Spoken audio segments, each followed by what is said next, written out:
Am I the asshole for installing a camera in my room to see if my mom was lying to me? I am 19 and my mom is 49. We have had numerous fights over the past few weeks, most of them about the same thing, her going into my room without me knowing. Every time I left the house for work or anything else, I would always leave my door fully closed. I would come back to find it open. I was also incredibly certain that certain things had been moved around or had straight up disappeared. So naturally I would ask my mom if she had gone into my room. She would always say no. The first couple of times I could brush it off and tell myself I must have forgotten to close the door. But once it started happening multiple times a week, I knew that was not the case. So I went out and bought a Bluetooth surveillance camera. At that point I was certain she was going into my room behind my back and lying about it. I just wanted proof, because I knew it would keep happening otherwise. The morning before work I made sure the camera was running, closed my door completely, and headed out. Around midday I got a notification on my phone that the camera had detected motion. I pulled up the recording. There was my mom going through my drawers, my closet, and my desk. She was even grabbing certain things and tossing them out into the hallway. I closed the feed, made sure I saved the footage, and planned to confront her the moment I got home from my shift. When I got home, I immediately asked her if she had gone into my room. She said no. I pulled up the video and held my phone in front of her face so she could see it. Instead of apologizing, she exploded. She screamed at me for installing a camera in her house without her permission. I demanded an explanation for why she was going through my things. She insisted she had a right to do it as my mother. She began questioning certain things she had seen in my room, and I told her it was none of her business. I was done. Within the hour, my phone was blowing up with messages from family members all siding with my mom, telling me I was insane for setting up a camera.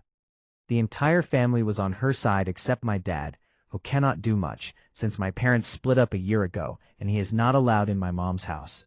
For the record, I have never stolen anything from anyone. I have no history of drugs or anything like that.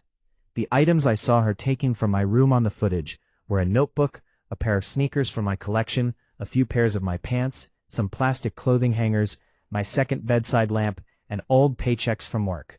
Am I the asshole? Update. Over the coming week I am going to start moving my things over to my dad's place, and I am not going to tell my mom until everything is gone.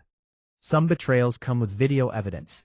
The next one is about a wedding, and a mother who lost the invitation because of what happened years ago. Am I the asshole for not inviting my mother to my wedding and telling her she is just as bad as her own mother? This is a throwaway account. When I was 15, I lived with my mom full-time, and we had a really close relationship. I also had a great relationship with my stepdad. Growing up, I never met my grandparents from my mom's side of the family. Whenever I asked about them, she would give a vague non-answer. I wanted to meet them. I found them online, and we started messaging. Around my birthday, they wanted to meet up and give me a gift. I invited them to my birthday party. They showed up, and my mom basically had a panic attack. The police were called, and that was when I learned they were genuinely awful people. My stepdad yelled at me for a long time about how terrible I was for inviting them. After that, everyone in the house treated me like I was something to be ashamed of. They said they just needed time to process, and that things would eventually go back to normal. No matter how much I apologized and tried to make up for it, they said all trust was lost and monitored everything I did. No privacy at all, and any time I pushed back it always came back to that one day. Living in that house through high school was genuinely a nightmare. My mom stopped speaking to me. She ignored me every chance she got. She acted as if I was not her child, and somehow everything that had gone wrong in the family became my fault in her eyes. I went to college thinking the distance would help. It did not. I went to therapy and came to understand that my relationship with her was effectively over, and that I should not keep being punished for something I did at 15.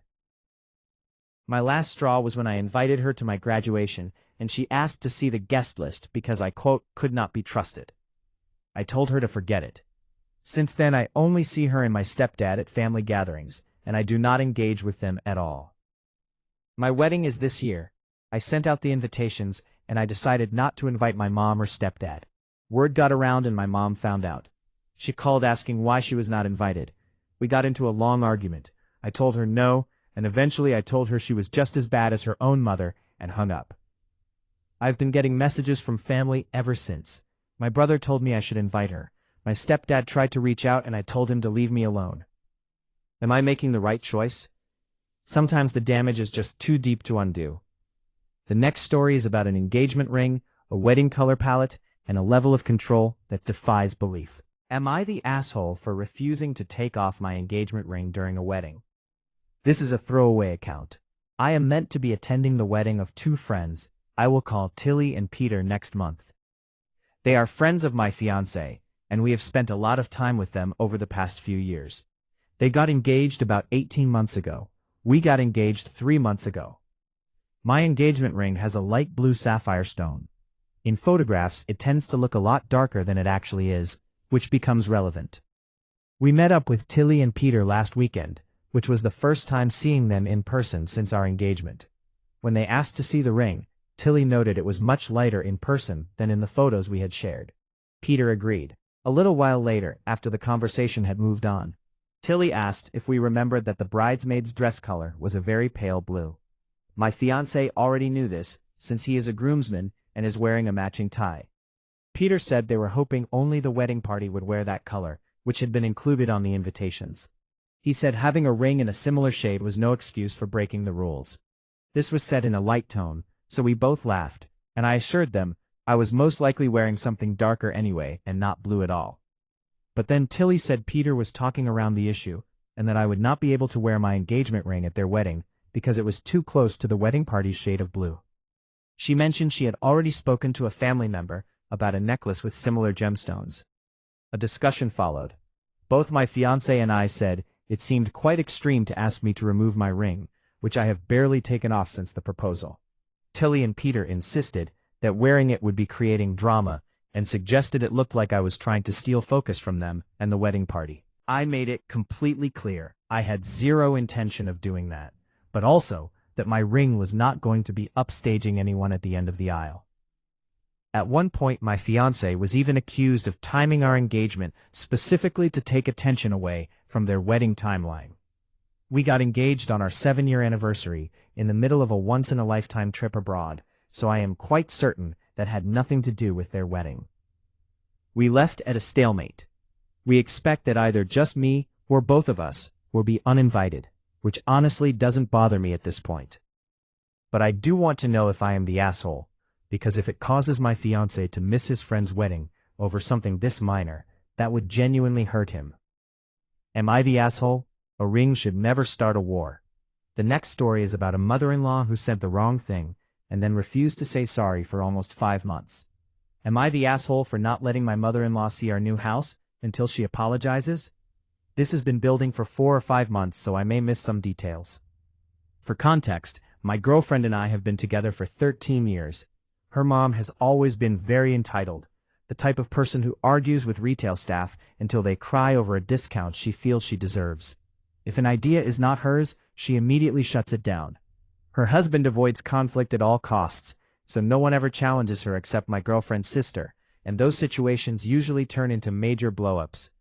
A few months ago, my girlfriend and I decided to buy our first home together. We had discussed it for months and brought it up multiple times with her parents.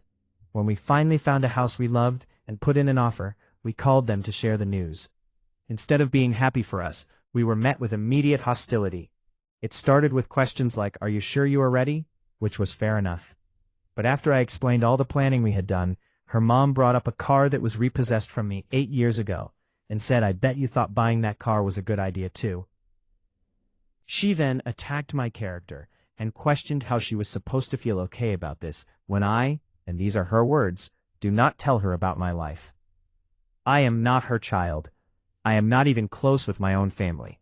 I do not believe I owe my girlfriend's mother every detail of my past, especially after comments like that. My life is far more stable now than it was 8 years ago. After that call, I asked for an apology. She refused. My girlfriend and her dad asked her multiple times over the following weeks. Still nothing. Eventually she said she would only apologize at a dinner in person. I asked if we could do it by phone so I could step away if things turned hostile again. She eventually agreed to the dinner, and then changed her mind and said too much time had passed. During all of this, my girlfriend and I fought a lot. She's very close with her parents and usually sees them every weekend, and from my side that was painful to sit with, though I never told her to stop visiting her family. By the time we moved into the house, I told my girlfriend that her mother was not welcome in our home until she apologized. My girlfriend did not love that, but she agreed. Last week, her mom received some difficult medical news. Now my girlfriend is saying it is not fair to keep her mom from seeing the house since she is sick and may never get the chance. From my perspective, all of this goes away the moment she simply apologizes. I feel like I am the only one being asked to give ground and make concessions here. Am I the asshole?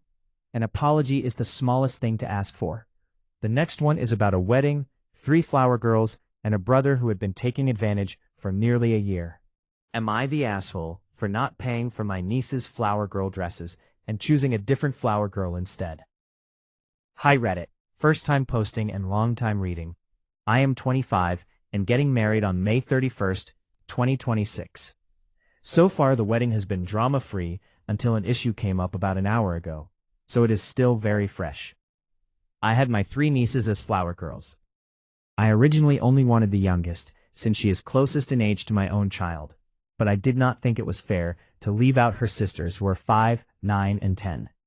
I also asked my sister-in-law to be a bridesmaid. That was about 10 months ago. The wedding is now less than 2 months away and my brother and sister-in-law said they could not afford the flower girl dresses. I gave my sister-in-law $200 of the $300 it would cost, and offered to also cover her son's tuxedo, since he was going to be the ring bearer. They never bought the dresses, and eventually sent the money back to me, saying they expected me to order the dresses myself. Shortly after I saw my sister-in-law post on Facebook looking for someone to take family photos. That was frustrating since I was already covering the cost of the dresses and tuxedos, which would run me about $400 total. I texted her about it, and she explained their situation. I told her I understood, but that it was still frustrating. Then my older brother sent me a long message, insisting it was either my job or my dad's job to pay for everything. He then admitted that they never actually planned on buying the dresses at all, and had wanted to spend the money on something else instead. He never told me that. I have already made other accommodations for them throughout the wedding planning. My sister-in-law had complained about her son not being included, since it is a child-free wedding, and the only children attending are the ones in the bridal party, who leave after the ceremony. I added her son as the ring bearer to avoid that drama. I disagreed with my brother, and told him he could plan his own wedding however he wanted, but this was my wedding, and they had nearly a year to set aside $100 for the dresses, since I was paying the rest. He called me a few choice names, and I ended the conversation by telling him I would find a different flower girl. Am I the asshole for replacing my nieces, or for not covering the full cost of their dresses? Family and weddings are almost always a difficult combination. The next one is about a name, a surprise, and a sister who waited too long to say anything. Am I the asshole for still using the baby name I told my sister I was going to use, despite her using a variation of it first? I am 35 and had my first daughter in September. While I was pregnant, my sister, who is 38, was also pregnant, though in reality, she was expecting twins and decided to keep it a surprise for everyone. During my pregnancy, I told her I planned to name my daughter after our mom, Colette, and my husband's mother, Coral. Both names start with Co, and I thought Coco was an adorable nickname.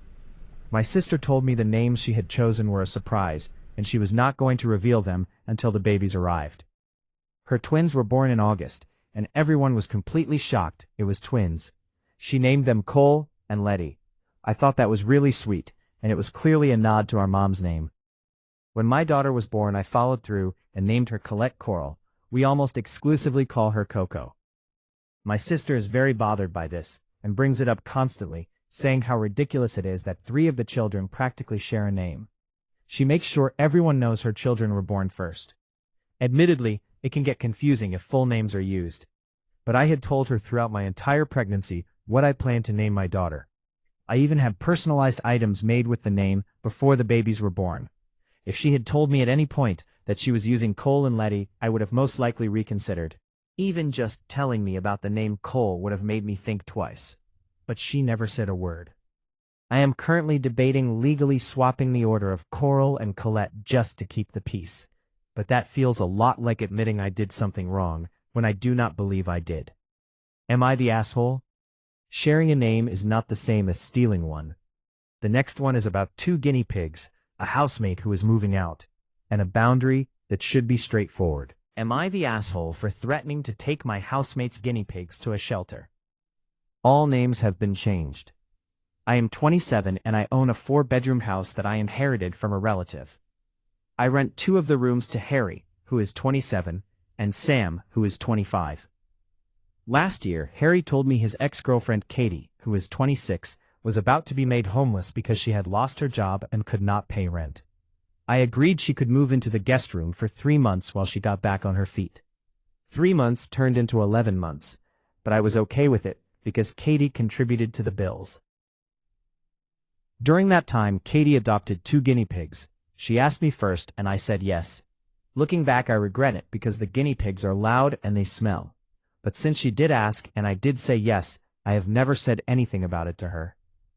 2 weeks ago, Katie told me she wants to move out because she cannot cope living with me while I am in treatment for bipolar disorder. She said I remind her of a former partner who also had bipolar, and that it makes her feel unsafe. That hurt, but I agreed she should move out if she feels that way. We agreed on a move-out date of May 1st. Katie has found a new place, but it does not allow pets. I asked what would happen to the guinea pigs. She said Harry had agreed to look after them while she searched for a pet-friendly place. I told Katie the guinea pigs needed to be gone by May 1st as well. If they are not, I will take them to a local animal shelter. I do not want to be responsible for them, and I do not want them in my house. Over the following week, Katie sent me a series of horrible messages calling me entitled and selfish. Harry said I was making a huge deal out of nothing, since he is happy to care for them, and I had already done enough to upset Katie because of my bipolar. Sam did not want to get involved, but privately told me they agree with me. For context, Harry would keep the guinea pigs in the main common area since there is not enough space in his room. Am I the asshole if I take the guinea pigs to a shelter if Katie does not take them with her? Some situations have very simple solutions. The next one involves a very specific phobia and a very long standoff at the bottom of the staircase. Am I the asshole for not believing my roommate's phobia? Disclaimer up front. I understand phobias are real. I have been in therapy myself for an irrational fear of vomiting that used to be completely debilitating. But this situation is something else entirely. I am 21, and I have 2 roommates. One of them, who is 20, is scared of spiders. She claims to have arachnophobia, and I am not a fan of spiders myself. But the way she handles it has gotten out of hand.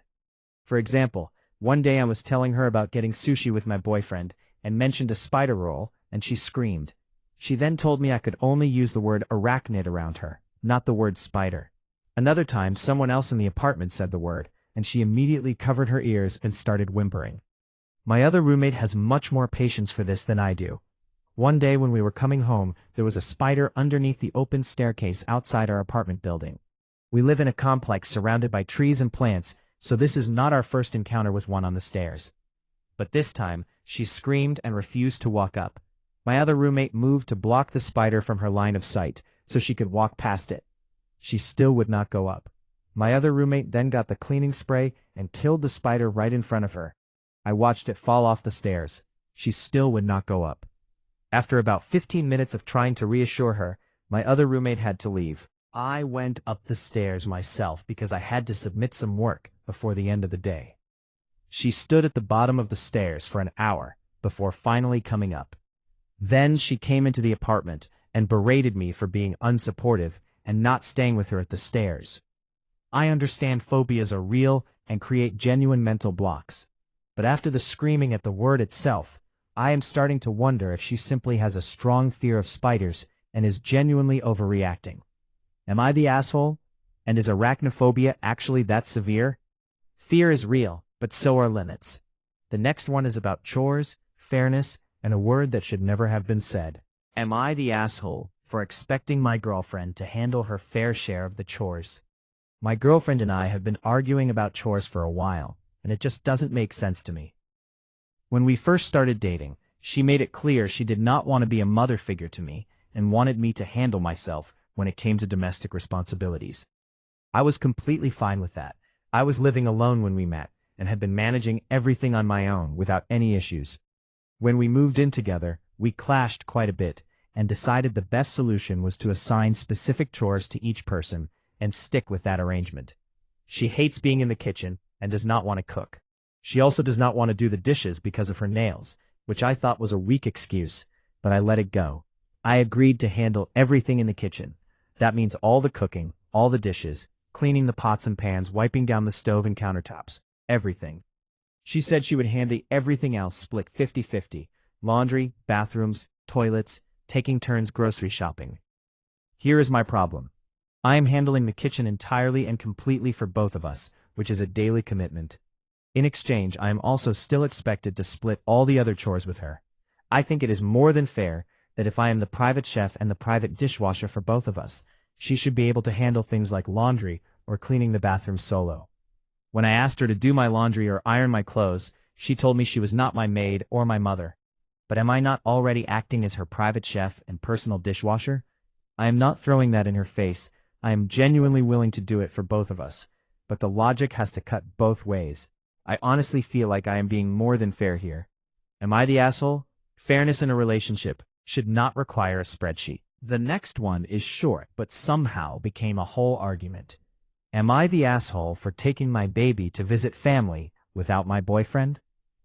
I am a stay-at-home mom to a 5-month-old baby, so I do not get out of the house much. My mom is visiting right now and has been helping me, and she really wants me to get out of the house, because she knows I am cooped up most days.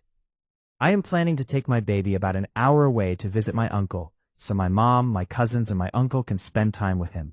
My mom does not see him often, since she only visits every once in a while, so this is also a chance for her to spend time with her grandson. My boyfriend, who is the baby's dad, works from 10:30 in the morning until 2 in the afternoon tomorrow. I was planning to leave before he heads to work and be back around 7 in the evening.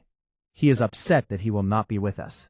He says it is not fair, that he has not seen the baby all day and wants to be with him, and that wherever the baby is, he should be there too.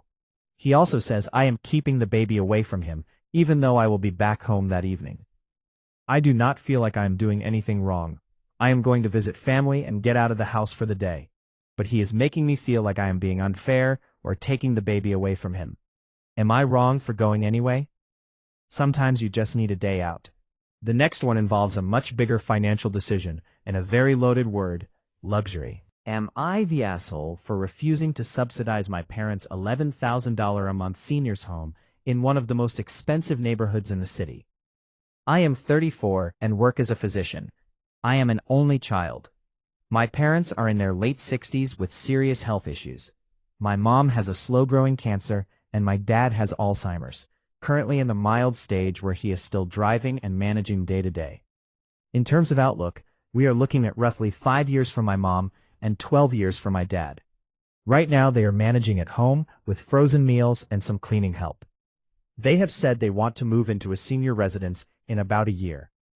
They have become fixated on a specific home in Kerrisdale, Vancouver, which is one of the most affluent neighborhoods in the city and in all of Canada. It costs about 11,000 Canadian dollars per month for a one-bedroom, and that is only for independent living, meaning meals, activities, and light housekeeping. Any actual care such as personal support or medication management would be extra. Assisted living or long-term care within the same complex would cost 2 to 3 times that amount. Financially, they have about 8,000 Canadian dollars per month in pre-tax income and around 800,000 Canadian dollars in assets. They do not own a home. They are essentially breaking even right now while paying $2,800 a month in rent. So they are not destitute, but realistically cannot sustain this chosen residence long-term, especially once they need higher levels of care. The unspoken expectation is that I step in and cover costs once their money runs out. I could technically afford to help, but this is a potentially decade-long commitment with costs that will only escalate over time. It would affect my ability to make major life decisions about where I live, my career, and my relationships. I have suggested more sustainable alternatives that are still high quality, just not ultra-premium. Those get dismissed as not good enough. My mom has always been very hard to please. Even when things are objectively good, she tends to focus on what is wrong. So I worry that even if I fund this, she still will not be satisfied, and I will have taken on a massive open-ended financial burden. From my perspective, they are choosing a lifestyle that exceeds what their finances can comfortably support. The facility they want is not even the level of care they will need later. and I am being positioned as the financial backstop for something that was never discussed or agreed upon. At the same time, I feel genuinely guilty. They are dealing with real health issues, and I have the ability to help. I want them to be safe, comfortable, and cared for. I just do not think I should be personally responsible for funding a luxury home in one of the top neighborhoods in the country, especially when it will not even meet their future care needs. Am I the asshole for drawing that line, even if it means they have to choose something less upscale? Love and financial sacrifice are not the same thing. And to close out today, a family that keeps raising the price of belonging. Am I the asshole for telling my family that if they want us to do more with them, they have to meet us at our level? My spouse and I are both academics living in Colorado. Our families also live there. Together we earn about $110,000 a year. Both of our families earn significantly more. We are genuinely happy with our lives. We cannot afford vacations, our home is small, but we live comfortably. The ongoing problem is that our families, especially mine, do not seem to understand that we simply do not have extra money. They want ski weeks where everyone chips in on a rental property, long international trips, dinners at expensive restaurants, shopping outings. We always tell them we will try to join next time, or invite them over to our backyard. My mom's 70th birthday is coming up in the fall, and my siblings have been planning something big involving a rental property. When I asked how I could help, they gave me a total of over $1,500 just for our portion, not including our own travel costs. I told them we could not afford that, but that I would be happy to help in other ways. My sister got frustrated and said we always do this, and that we only want to do things on our own terms. I told her I was sorry, but we do not earn what they earn, and as they want us to be part of these things, they have to meet us at our level. I offered to help with organizing or setting up. She said that was pointless, because they were obviously hiring people for the event, which is why the cost was so high. Then she said they should not have to cut back on things they want and have earned, just because we cannot afford it, and that it was not fair to them or their kids to miss out. I said I did not want anyone to miss out on anything, but it would be nice to be able to join my own family for things. She said, then get a better job. I do not know what to tell you. You made that choice and you are making it our problem. When I called my mom to tell her we could not make it, she just kept saying, really? Are you sure? Is $1,500 really that big a problem for you? As if she genuinely could not believe it. I am at a total loss. It feels like I am being left behind by my own family for making an honest career choice. Was I out of line for asking them to try to meet us at our level? Your worth is not your income. If you made it all the way to the end of this video, you already know what to do. Hit that like button, drop your verdict in the comments for every single story, and subscribe so you never miss a video. We post new Reddit stories every single day.